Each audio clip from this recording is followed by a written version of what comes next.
प्यारे बच्चे, तुम्हारा बाबा तुम्हें बहुत प्यार करता है।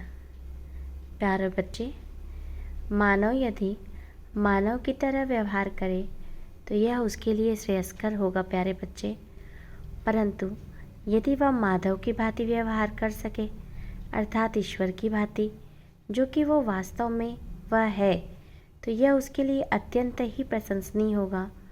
परंतु पशु और राक्षस की तरह व्यवहार करना उसके पतन का परिचायक होगा।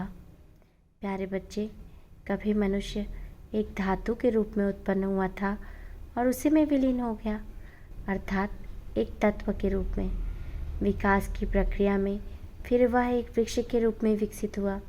वह एक वृक्ष की तरह उत्पन्न हुआ और वृक्ष की तरह ही नष्ट हुआ।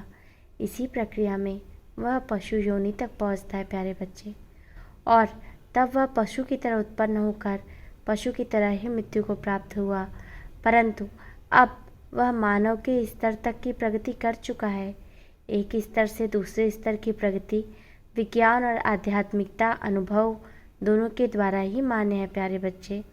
किंतु वह मानव की तरह उत्पन्न होता है और मानव की तरह ही मृत्यु को प्राप्त होता है। यदि वह मानव उत्पन्न होकर पशु की तरह या दानव की तरह मृत्यु को प्राप्त होता है तो यह उसके लिए लज्जा का विषय होगा।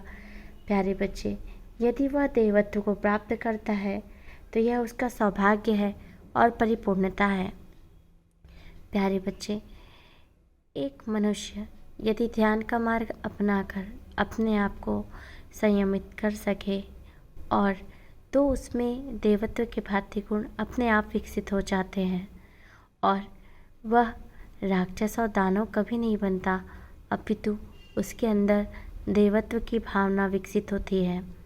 वह समाज का कल्याण कार्य कर सकता है। तो प्यारे बच्चे, तुम यह स्वयं सोचो कि तुम क्या करना चाहते हो।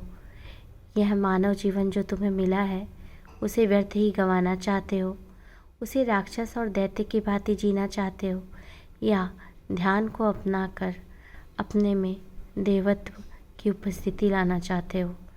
प्यारे बच्चे, आज के लिए इतना ही।